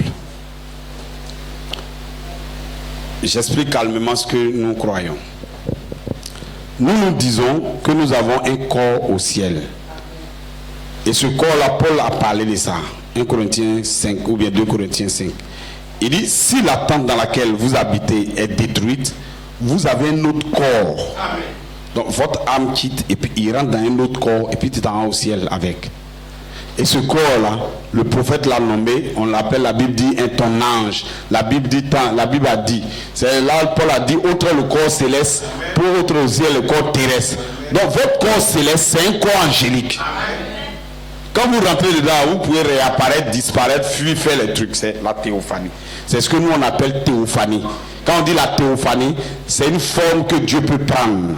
Théo veut dire Dieu et Phanie veut dire corps. Donc votre corps de Dieu. Comme nous étions en Dieu, le corps que nous avons. C'est ça qu'on appelle la théophanie. Et frère Branham dit, on a un autre corps aussi sur la terre. C'est dans ça vous êtes. Et il a appelé ça le corps de 16 éléments. C'est constitué de calcium, de potassium, de lumière, de temps. Il a décrit. Est-ce que vous êtes avec moi? Donc, quand nous mourons, nous rentrons dans le corps céleste pour être gardé pour un temps. Mais à l'avènement du Seigneur Jésus, le corps céleste va se mélanger avec le corps terrestre. Soit vous êtes vivant, alors il descend sur vous, il vous transforme. Soit vous êtes mort, alors il vous ressuscite et il vous transforme. Et puis c'est fini. Là, c'est ce que nous prêchons. Et qu'est-ce que l'écriture sur le mur vient faire dans ça? Il va détailler comment ces choses-là vont se dérouler. Il dit il faut qu'un gars sorte avant. La résurrection aura lieu, mais Coleman sera le premier. C'est ce que l'écriture sur le mur nous dit. Donc lui, son corps va servir de mémorial que la résurrection est en train d'avoir lieu. Amen. Et on lui a donné une promesse. tu vas sortir d'un jeune corps de 21 ans. C'est une promesse qui est cachée dans la voie de la cange. Et on dit que ces promesses, quand elles seront dévoilées, ça va séparer les faux croyants des vrais croyants. Et aujourd'hui, nous sommes en train de voir les faux croyants. Des gens qui disent qu'ils ont cru à Frère Coleman. Aujourd'hui, qui reculent, qui disent non, ils ont honte même de dire son nom. Honte à vous. Praise God. Toi, tu peux bâtir toute ton église sur la voie de la cange, sur le ministère de Joseph Coleman. Lorsqu'il est mort net, c'est faux. Oh, miséricorde. Et puis nous, on te suit. La confusion. La même manière, tu t'es trompé sur Coleman là. Est-ce que tu n'es pas encore en train de te tromper? N'ayez pas honte des paroles du Fils de l'homme. C'est-à-dire qu'il est mort. Ces paroles sont encore vivantes. C'est à vous de réveiller ces paroles et de le parler. Et donc dans cette église, c'est ce que nous croyons. Celui qui ne croit pas à ça, qui veut faire autre chose, il fait autre chose. Mais nous allons tenir comme ça. Bon, je vous dis. Bon, il y a une cotation même. Si je pouvais trouver ça, ça va être bon. La cotation dit que... J'ai laissé ça vous-même. Je voulais lire directement, mais c'est venu dans ma tête. Je vais vous dire quand même. Il dit, quand un croyant saisit la parole de sa saison, forcément il est béni. Nous sommes bénis pour le croyant qui a saisi la parole de la saison. Donc nous, la 8e case, cette case-là, nous avons saisi la pensée qui est dedans. Et c'est la saison dans laquelle vous êtes. Vous allez être préparés pour la résurrection. Nous allons être préparés par les 7 tonnerres qui sont les mystères descendus. Elles seront placées dans votre cœur. Donc les choses que nous prêchons, cherchez à les comprendre, cherchez à les lire, à voir que vos pensées soient dessus. Ce n'est pas une question, moi je lis ma Bible maintenant. Hein. Les gens ont lu ça, ils sont fatigués. Laissez vous le faire mal. Donc que Dieu vous bénisse. Donc je m'attends à vos questions. Si vous n'avez pas honte, il n'y a rien. S'il y a une question, vous levez la main. Et les 30 minutes qui restent, on va répondre à vos questions. Qui a une préoccupation sur ce qu'on prêche?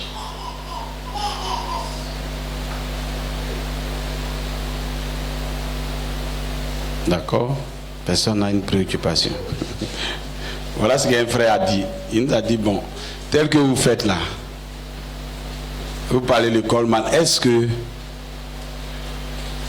si quelqu'un n'a pas cru à l'écriture, d'abord il a commencé sa question par celle-ci.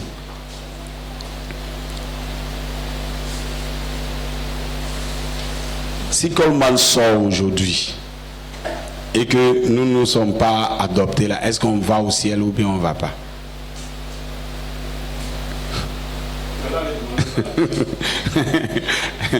Il a dit ok, s'il sort aujourd'hui, que tu n'es pas adopté, tu ne vas pas.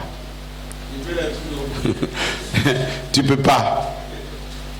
Par exemple, Frère Abraham a donné une des cotations là. Il dit votre œuvre en ce temps là n'est pas achevée. Notre œuvre doit être achevée. C'est les gens adoptés qui auront même le secret même de la descente de Coleman. Tu ne peux pas. Si tu n'es pas adopté, ça veut dire que la résurrection réellement ne te concerne pas. Parce que dans la réalité même, comment ça va se passer? L'esprit qui ressuscite là, c'est ce qu'on appelle l'adoption spirituelle. C'est ce qu'on appelle la voix vivante en toi. C'est ce qu'on appelle l'esprit de Christ en toi. Mais tu ne l'as pas. Donc la résurrection ne te concerne pas parce que l'esprit qui te ressuscite, toi tu ne l'as pas. Voilà. Mais non, et si on ne croit pas, quelqu'un qui ne croit pas, qui est dans le message, qui a fait des grandes choses, tout et tout, est-ce que s'il n'a pas cru au message de frère Coleman, comme ça là, est-ce qu'il va aller au ciel? Je lui ai dit, bon frère, moi, j'ai pas de cotation pour toi, mais ce que je vais te dire, quand Dieu fait une œuvre que tu la rejettes là, tu n'as pas ce qu'on te demandait. Gloire. Maintenant, si tu es bon, on va te prendre dans la deuxième résurrection là-bas, c'est tout. Mais la première, c'est pour le Fils de Dieu adopté. Frère Abraham dit que l'écriture, il dit l'écriture sur le mur. Il dit, il dit le loupé, tout ça, ça concerne les gens adoptés, comment ils vont parvenir à la perfection. Des gens qui sont déjà adoptés là, comment ils parviennent maintenant à la perfection.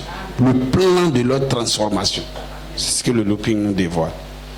Donc, C'est comme les mêmes questions que les dénos posent. Donc si on ne croit pas à votre prophète Branham, là, on ne va pas au ciel, quoi. Bon. Tu ne vas pas aller, en tout cas dans la résurrection. Ça c'est clair. Parce que ce n'est pas une imagination, c'est pas Jésus vient et puis dit, ah lui là il a bien fait. C'est quelque chose qu'on te donne, que tu prends, c'est son effet. On t'a donné 10 milliards, tu n'as pas pris. Tu peux payer une maison de 10 milliards. Ah, c'est comme ça. Ça dit, il a passé.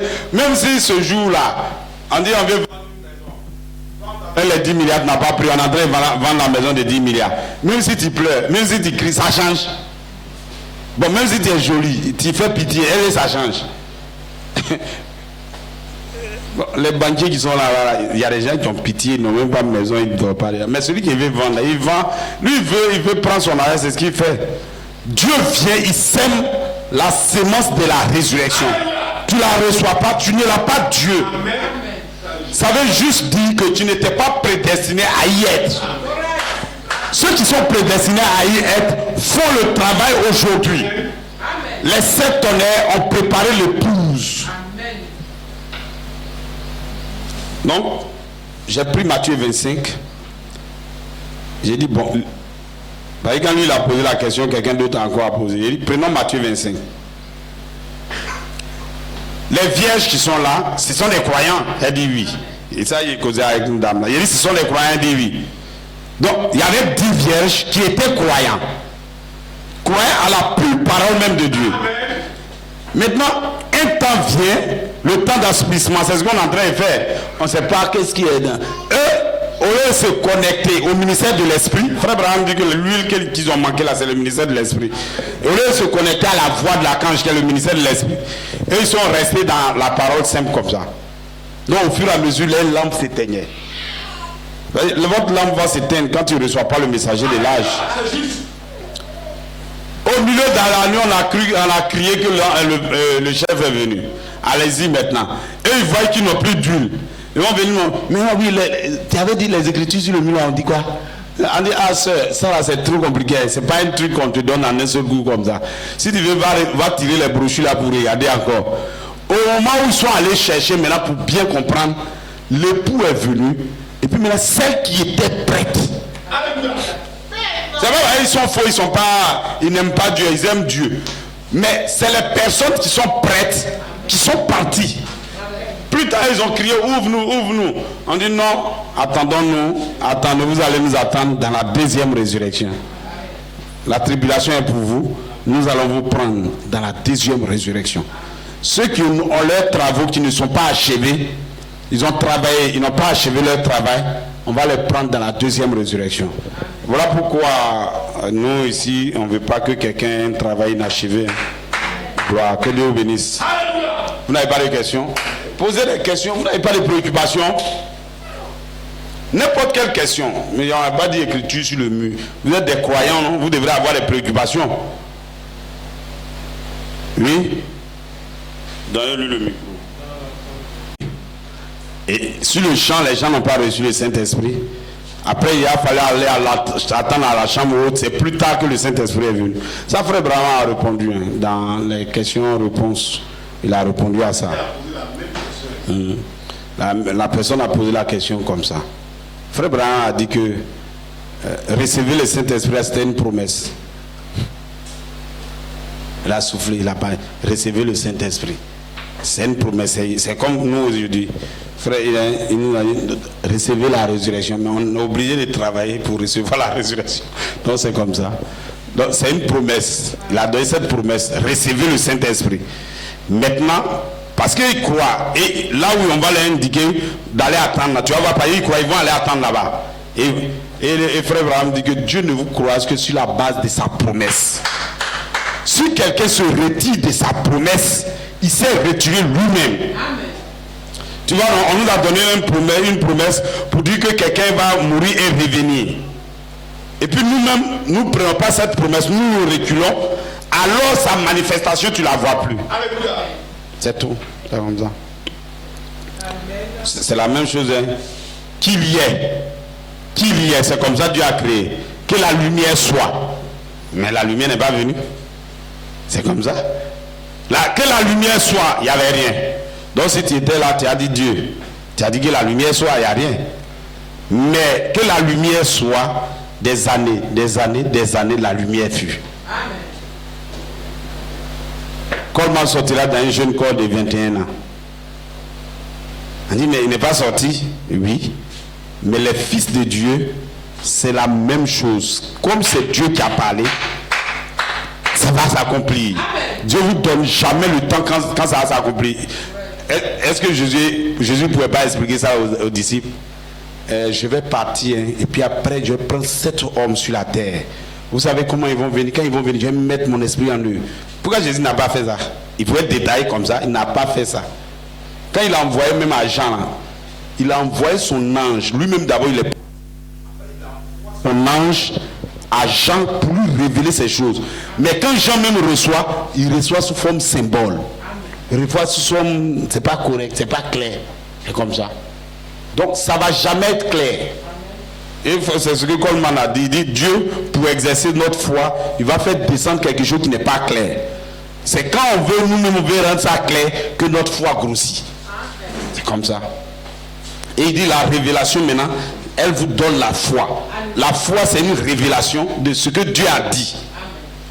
Et ça, si tu as une révélation de ce que Dieu a dit dans ta saison, tu deviens l'autorité maintenant, vient dans ta parole. Parce que tu as une révélation. Ceux qui n'ont pas de révélation, par exemple, quand on prêche l'écriture, ils pensent que c'est un musulman comme ça. Et puis d'abord, même tellement ils nous voient en petit, en plaisantin, ils se disent que lui, il peut dire quoi même de bon. Le truc est fini, c'est faux, c'est fini. Mais parce qu'on a une révélation, le message va continuer. Et ils pensent que dans 3 ans, il y a un gamin qui dit, bon, vous avez parlé, c'est fini, non? Il a dit, frère, tu ne comprends pas. On n'a même pas encore fait le début même des choses qu'on doit faire. On n'a même pas encore prêché sur les anges, ni rien, on n'a rien fait encore. Michael, Gabriel, tous ces trucs, on n'a même pas encore prêché. C'est pas on est fatigué. On n'est même pas fatigué. On va prendre cette parole pour prouver que cette parole, elle est réelle. On n'a même pas encore commencé. Toi, tu dis, on a terminé. Ça dit, regardez, si c'est la voix de Dieu, la parole va en profondeur, juste ça ne s'arrête pas. Il n'y a pas fond. Amen. Frère Branham même dit, quand Frère Branham parlait là, il dit, ces choses-là même, je pourrais aller, mais Dieu va envoyer 2 personnes pour le faire partir, pour le mettre à fond. Donc Frère Branham même là, il a prêché combien de milliards de sermons. Mais les trucs, il y a encore des trucs, quand il est parti, on ne prêche pas toujours. On continue de prêcher. On ne va même pas s'arrêter. On doit prouver aux gens que nous sommes dans la saison de la résurrection. Et on doit prouver que nous avons une promesse que quelqu'un va représenter Christ dans la résurrection. Et on va leur prouver ça, que la voix de l'archange, avant de se changer à une voix de résurrection, il y a une œuvre qui se passe. On n'a même pas encore fait. Tu dis non, on a terminé. Gloire. Donc que Dieu te bénisse. C'est ce que Frère Branham a dit. Il a dit c'était une promesse. Et ancien. Il faut lui donner le. Non, prends le micro. Là comme ça on entend dans le micro.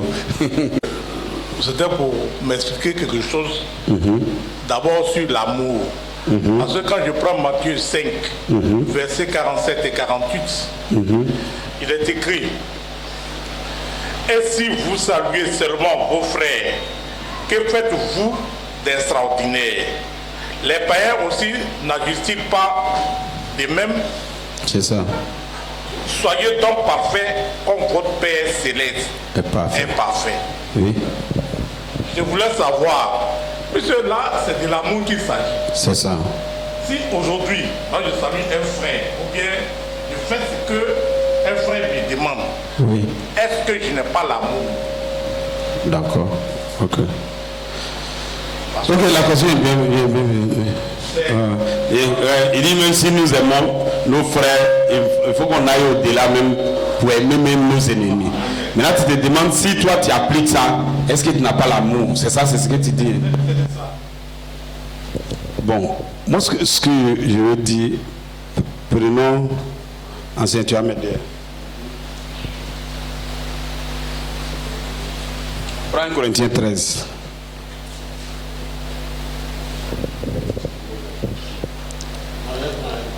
Et puis le micro 1.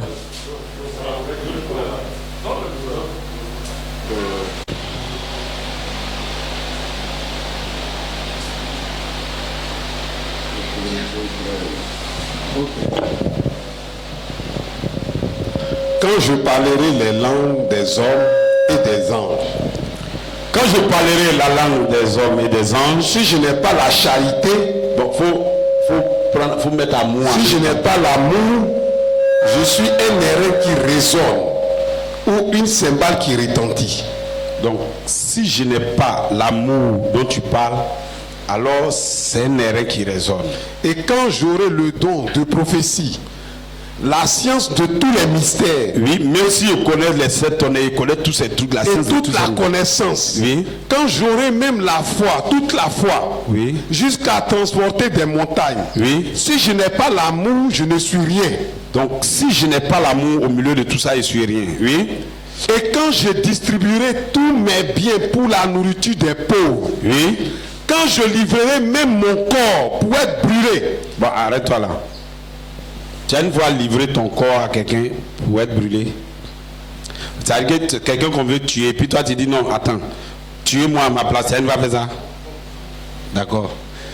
Quand je distribuerai tous mes biens pour la nourriture des pauvres. Attends, toi tu as un peu de biens. Les gens qui sont malades, qui sont à l'hôpital, tu as déjà pris tes biens là pour aller leur donner. D'accord. D'accord. On dit, même si tu as donné tout, ça veut dire que tu es parti dans ta... Si je n'ai pas l'amour, cela me sert de rien. Ça veut dire quoi? Ça veut dire que tu peux te tuer à la place même des autres. Tu n'as pas encore l'amour. Tu peux prendre tes affaires, tout et tout, pour aller donner. On dit, tu n'as pas l'amour. Continue. Si je n'ai pas la charité, cela ne me sert de rien. Oui. La charité est l'amour. La charité est patiente. Non, l'amour est patient. L'amour est patient. Elle est pleine de bonté. Elle est pleine de bonté. L'amour n'est point envieux. L'amour n'est point envieux. L'amour ne se vante point. L'amour ne se vante point. L'amour ne sent point d'orgueil. L'amour ne sent point d'orgueil.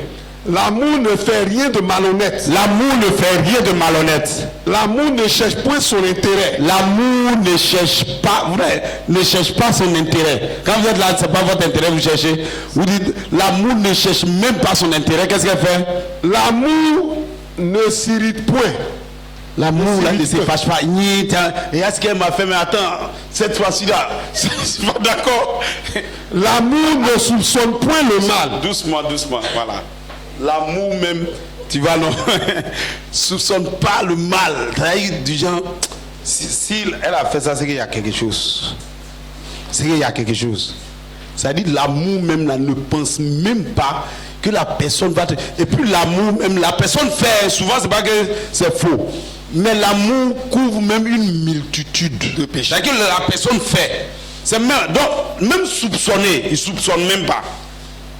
L'amour ne se réjouit point de l'injustice. L'amour ne se réjouit pas de l'injustice. Mais elle se réjouit de la parole. Elle se réjouit de quoi? De la parole. L'amour c'est quoi?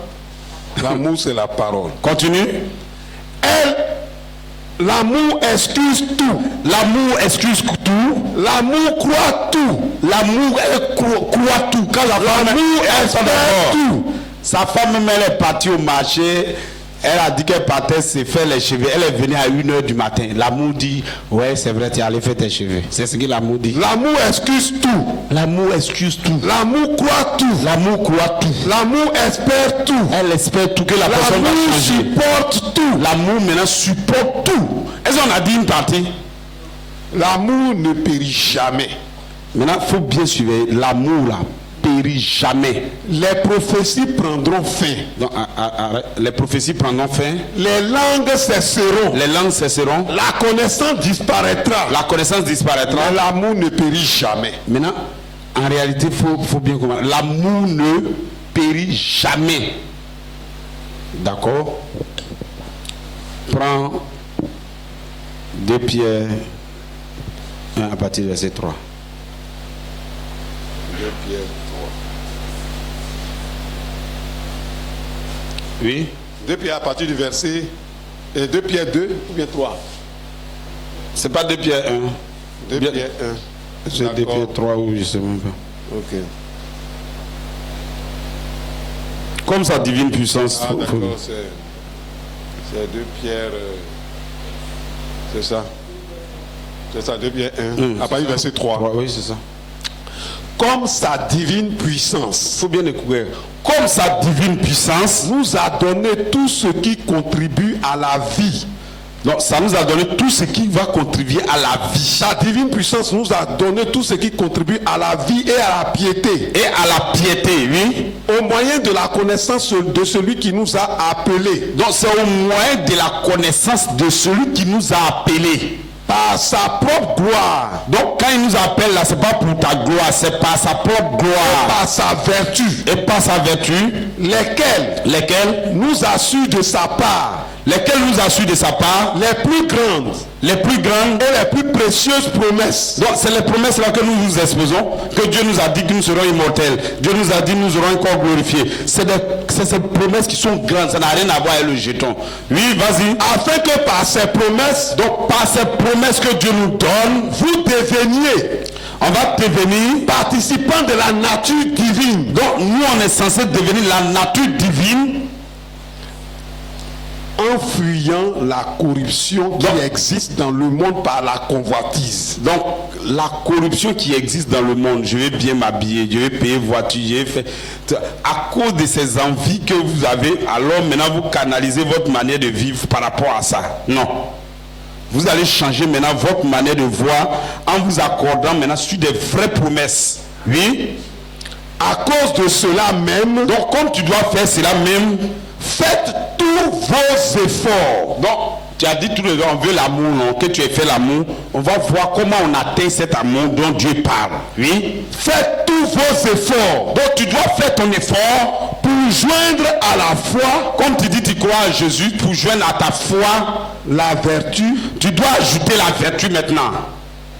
La vertu à la vertu, oui, la connaissance. Tu vas ajouter la connaissance. À la connaissance, tu vas ajouter la tempérance. La tempérance, oui, à la tempérance, la patience. Arrête-toi là. Il y a un problème qui survient. Quand on te dit qu'il faut te calmer, tu te calmes. Tu dois être patient. Les choses, c'est pas que ça te fait pas mal, mais tu dois être patient. Et même là, la patience, cette vertu-là, on dit c'est la vertu du 3e pull. Amen. Quand tu vas vouloir devenir Dieu, la terre, tu seras obligé d'être patient. Ceux qui ne sont pas patients n'auront rien de Dieu. Amen. La patience est quelque chose de très très très important dans la connaissance, dans la vie de Dieu. Oui.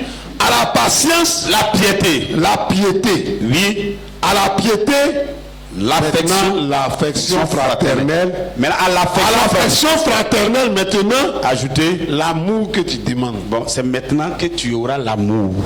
Voilà l'amour qui est là. Tu n'es pas encore patient, toi tu veux bien l'amour. Écoute, maintenant, j'ai pas encore fini. J'ai pas encore fini. Maintenant, l'amour, ce n'est pas quand quelqu'un est malade, tu lui as donné l'argent pour aller se soigner. C'est pas ça l'amour. C'est Dieu, on appelle l'amour. Non. C'est pas ça l'amour. C'est pas quand quelqu'un il a maillé, t'as pas donné ce qu'il n'aime pas. Il a maillé pour lui, au lieu de me donner la tête, ou bien de me donner la paix, comment on appelle. Jésus, il a maillé Jésus là. C'est pas ça l'amour. L'amour ici, c'est la divinité elle-même. C'est l'esprit de Christ. Maintenant, pour arriver à là, c'est qu'il y a un travail. D'abord, tu dois croire sa parole par la foi. Et puis maintenant, si tu as réellement foi en ta parole, un jour Dieu te donne son esprit. Et puis maintenant, il commence à exploser la foi en la vertu, en la connaissance. Et puis au fur et à mesure, tu montes et puis tu atteins le vrai amour. Là, ça, c'est ce qu'on appelle l'amour de Dieu. Cet amour-là, il est prêt à tout. C'est ce qu'on a dit dans 1 Corinthiens 13 là. Lui, il est prêt à tout. Alors que imagine-toi que notre amour, c'est un retour qu'on cherche. La dernière fois, supposons que quelqu'un vienne chez toi. Et monsieur Nyambi, pardon, donne-moi 2000. Tu lui donnes les 2. Tu es allé faire quoi? Il dit non, j'ai pas mangé hier. Tu lui donnes. Il s'en va le lendemain, il revient. Et monsieur Nyambi, en fait, la dernière fois, tu m'as donné 2000. Quand je suis arrivé à la maison, ils m'ont chassé même de la maison. Tu ne peux pas me prêter 2000 à aller au village. Tu lui donnes. Et fini du village, il arrive. Monsieur Nyambi, attends, excuse-moi. Mon ami, s'il a fait ça 2 ou 3 fois qu'on l'a, tu vas réagir tout de suite. tu vas commencer à réagir tout de suite. Ça, c'est pas l'amour, mon ami. L'amour va au-delà. Ce que nous recherchons, c'est avoir la plénitude de l'Esprit de Dieu lui-même. Là, pourquoi tu as donné? Parce que tu possèdes de grandes choses. Et là, Jésus n'avait rien. Mais il avait accès à tout. C'est cet amour-là qu'on cherche. C'est-à-dire que lui-même, tu vas voir là, il n'a pas l'argent sur lui. Mais s'il a bien de l'argent pour faire quelque chose là, il arrive à le faire. Donc cette chose-là, ça veut dire qu'il a beaucoup là, l'abondance qui est là. Ils sont là, ils ont faim. Les gens ont faim. Il dit, bon, qui a un peu de pain là, il multiplie, il donne aux autres. C'est ça l'amour. Qu'est-ce qu'on appelle l'amour de Christ? C'est pas il a vu dans les Écritures, plus tard, et en regardant les Écritures, c'est que le Messie devrait mourir. Alors qu'il peut ne pas mourir si lui-même ne veut pas. Mais il dit que ta volonté soit faite. La volonté de Dieu est l'amour parfait de l'homme que tu dois avoir. Donc, comment cet amour-là se transforme en affection fraternelle? Lorsque tu aimes Dieu, c'est pour ça qu'aimer Dieu, le commandement, d'abord, on aime Dieu tout puissant. Et puis après, maintenant, on diffuse cet amour-là aux autres. À cause de la grande compréhension que tu auras maintenant, à cause de ça, tu auras compassion des gens. Quand la personne agit, tu dis non, c'est pas, il ne comprend pas, ou bien c'est des conseils, c'est des choses que tu as données. Et cet amour-là, il est en toi. Ce n'est pas un jour c'est parti, un jour c'est venu. Ça serait en permanence. L'amour est péripa. Une fois tu as eu la vie éternelle.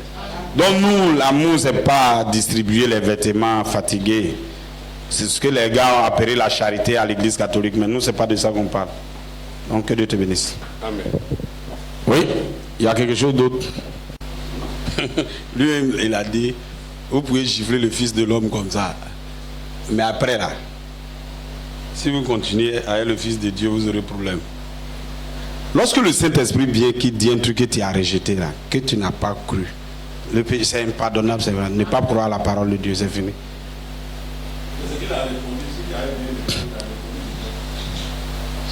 Vous savez, le péché impardonnable, c'est que Dieu t'envoie quelque chose et que toi tu rejettes. C'est fini. Parce qu'en fait, cette chose, tu n'auras plus. Or, quand tu as rejeté, tu es sous le jugement. Le problème, quand Dieu envoie sa grâce là, ça vient avec le jugement. Donc, une fois que tu as enlevé la grâce, le jugement te prend en même temps. Donc, c'est de refuser celui que Dieu a envoyé. C'est ça même on a prêché tout le temps là. Dieu envoie et puis toi tu t'en prends, tu fais ce que toi tu veux. Ce serait impardonnable. Sinon quelqu'un qui est croyant, qui est en train de chercher à faire les œuvres de Dieu, qui en tout cas il vient à l'église, il se concentre, et puis un jour, peut-être il est tombé, il a cherché une femme ou bien elle est tombée avec un homme, tout ça. On prie avec ces choses-là et puis on avance. Mais la personne ne rejette pas.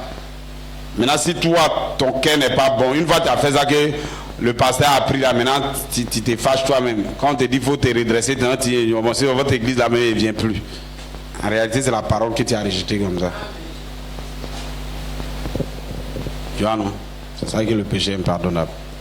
Oui, c'est pour ça que même Dieu dit, une fois que quelqu'un s'est mis son pied, il a commencé à croire à Dieu.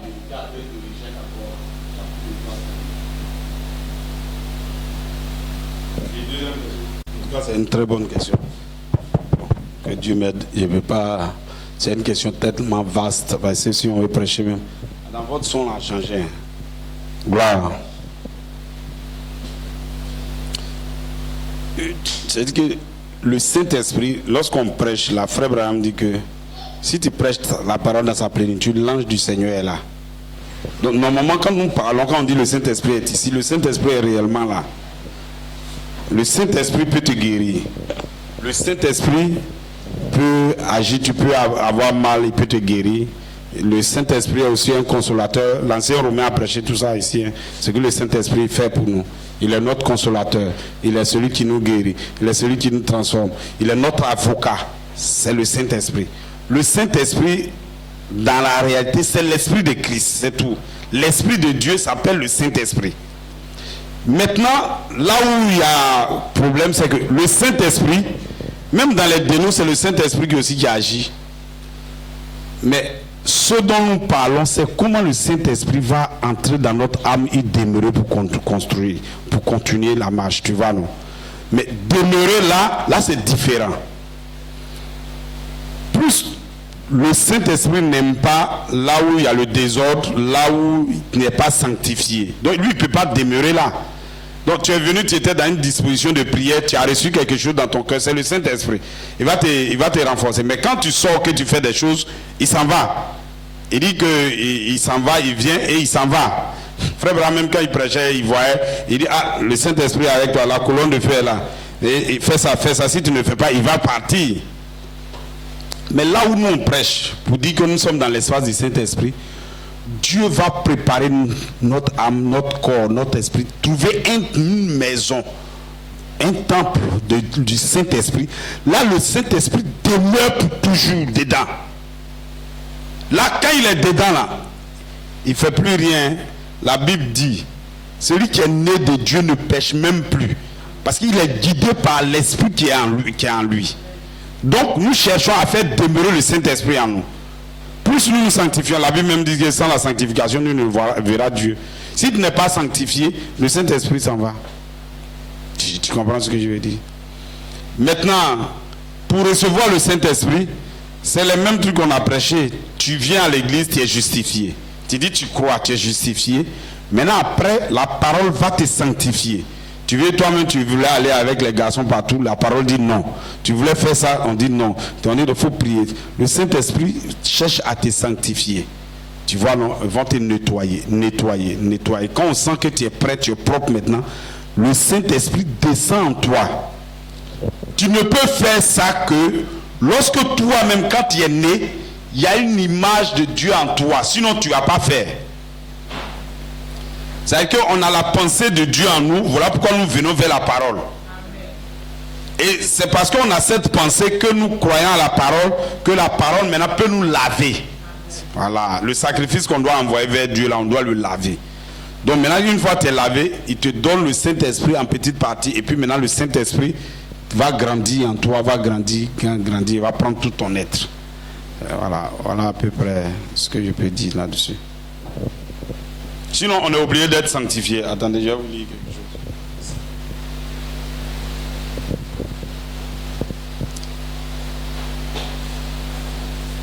Il dit, voyez, il dit, voilà pour... Bon, il va continuer un peu. C'est là sa fonction présente. C'est ce qu'il fait actuellement. Il intercède en présentant son sang pour nos péchés. Mais un jour, cet agneau deviendra le lion de la tribu de Juda. Il viendra avec gloire et puissance pour prendre autorité et régner comme roi.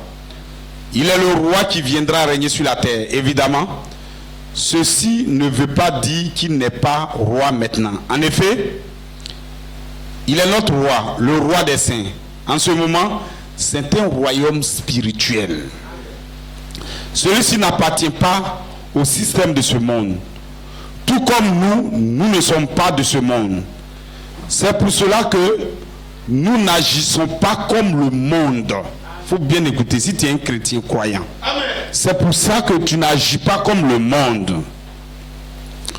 Nous sommes citoyens du ciel. Nous reflétons l'esprit du monde, l'esprit du monde de notre... Attends, l'esprit du monde. Nous reflétons l'esprit du monde de notre nouvelle naissance, dont le roi est Jésus. Voilà pourquoi nos femmes ne portent pas des vêtements d'hommes, qu'elles ne se coupent pas les cheveux et qu'elles n'utilisent pas tous ces produits de maquillage et autres qui sont tellement prisés dans le monde. Voilà pourquoi nos hommes ne boivent pas, ne fument pas, ne vivent pas dans le péché. Notre domination est une domination sur le péché. Et cette domination est appliquée par le moyen, par le pouvoir de l'Esprit de Christ. Donc quand tu auras le Saint-Esprit réellement en toi, tu vas dominer ces choses-là. Il dit par le pouvoir de l'esprit de Christ qui habite en vous. Tous les royaumes de la terre vont être en pièces, mais notre royaume subsistera. Le vôtre subsistera. Donc, le Saint-Esprit, pour le moment, je t'explique un peu comment ça déroule, pour que tu comprennes. Nous sommes une terre et le Saint-Esprit est comme le soleil. Dans la réalité là, la terre est sortie du soleil. Mais Frère Branham dit que quand la terre est sortie du soleil, qu'elle s'est arrêtée, l'orbite que la terre a autour du soleil, comme ça, il dit que cette terre-là n'a pas eu l'orbite là en un seul coup. La terre, elle est partie vers le soleil, elle est revenue, elle est partie. Donc tu vois, non? Des fois, tu es en crise, des fois, tu sors, des fois, tu es en crise, des fois... tu vois, non? C'est comme ça que ça se passe. Des fois, il y a une lumière grande qui en tout cas, si tu es croyant, ça t'arrive. Des fois, tu es bien accroché à la parole, tu es content, tu dis, ah ouais, et puis de voir des événements même... Et la Bible dit que c'est comme ça que vous allez vaciller, jusqu'à ce qu'un jour, vous ayez votre orbite. Là, vous ne sortez plus, vous êtes devenus des véritables fils. La terre a pris une position actuellement. L'orbite, là, ça ne change pas. Mais il n'a pas eu l'orbite, là, en un seul coup. Ça a vacillé. Des fois, tu es bon, des fois, tu es mauvais, des fois, tu es bon, jusqu'à ce qu'un jour, ça s'arrête. Et donc, c'est ce que le croyant fait. Le croyant, pour le comprendre, tu peux lire Romains 7. Romains 7 et puis 8. Je suis croyant, je sais ce qui est bon.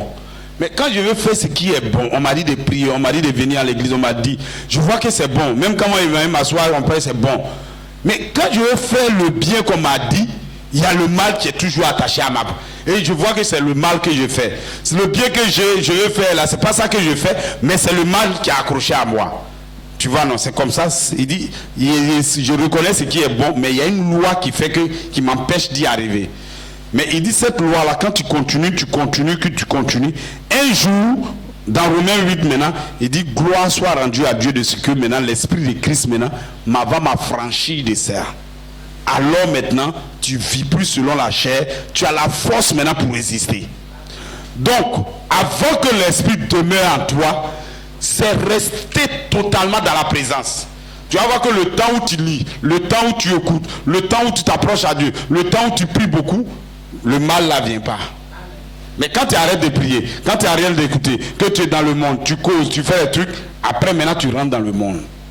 Donc avant que nous ayons la plénitude du Saint-Esprit en nous, nous devons faire l'effort pour être sous la parole et sous son emprise.